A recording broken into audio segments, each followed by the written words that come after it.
Okey, Assalamualaikum dan salam sejahtera. Okey, hari ini saya akan bincang satu topik, iaitu topik mengenai topik etika. Apa itu etika? Dalam bahasa Melayu, etika ni merupakan satu kepercayaan ataupun tanggapan terhadap sesuatu perkara, sama ada ianya baik, benar, buruk ataupun salah. Manakala, menurut Kamus Dewan edisi ketiga pula, etika didefinisikan sebagai ilmu yang berkaitan dengan prinsip akhlak atau moral yang menjadi pegangan hidup seseorang individu itu. Nampaknya anda dah tahu apa maksud etika. Okey, seterusnya saya akan bincangkan mengenai kepentingan etika dalam kehidupan seharian kita.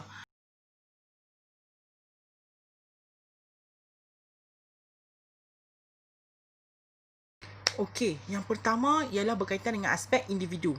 Individu yang beretika akan mendapat kebaikan dari segi fizikal, ketenangan jiwa dan juga perasaannya. Selain itu, individu yang beretika juga dapat membina satu sahsiah diri ataupun kepribadian diri yang sangat sempurna ataupun baik kerana beliau mampu memelihara dirinya dengan sifat-sifat yang terpuji. Maksudnya sifat-sifat yang terpuji di sini ialah sifat-sifat yang berkaitan dengan keagamaan, yang berkaitan dengan benda-benda yang positif dan juga perkara yang mampu untuk membentuk satu jati diri yang baik. Pada masa yang sama juga, apabila seseorang individu itu mampu menjaga etika dirinya dengan baik, masyarakat sekeliling akan mengiktirafnya sebagai orang yang berbudi tinggi. Okey, aspek yang kedua ialah berkaitan dengan kekeluargaan. Kepentingan etika dalam kekeluargaan. Okey, etika ni dia memainkan peranan yang penting dalam pembentukan keluarga yang beretika dan juga keluarga yang harmoni. Okey, apa yang kami berkaitan dengan keluarga yang harmoni ni dan beretika ni? Okey, keluarga yang beretika di mana setiap ahli keluarga ataupun anggota keluarga mampu hormat menghormati antara satu sama lain. Sebagai contohnya, yang paling mudah ialah bagaimana cara kita berkomunikasi antara ahli keluarga. Sebagai contoh, ibu dan anak. Kita sebagai anak berkomunikasi dengan ibu kita. Okey, bagaimana cara kita berkomunikasi tersebut?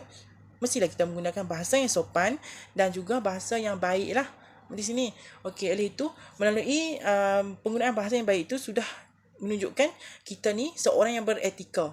Okey, apabila semua ahli keluarga mampu mengamalkan etika-etika yang baik tersebut, maka keluarga tersebut akan harmoni. Okey, yang seterusnya ialah berkaitan dengan kepentingan etika dalam organisasi. Okey, etika ni dia berperanan penting dalam menentukan kestabilan organisasi. Ia dapat melahirkan nilai-nilai murni organisasi dengan sikap bertanggungjawab dan prihatin pada kebajikan masing-masing. Okey, ianya juga dapat memantapkan kestabilan, seterusnya mempertingkatkan produktiviti, meningkatkan kredibiliti dan juga reputasi serta menjamin perkembangan yang berterusan. Okey, maksudnya di sini setiap komponen sebagai contohnya staf dan juga orang yang mempunyai pangkat, staf biasa dan juga orang yang mempunyai pangkat. Okey, di sini jika kita menjaga etika sesama kita, kita dapat mewujudkan satu suasana kerja yang harmoni, di mana kita dapat membuat kerja dengan lebih aman, tenang, tanpa bermasam muka. Okey, jadi begitulah kepentingannya etika ni dalam aspek organisasi di mana tempat kita bekerja.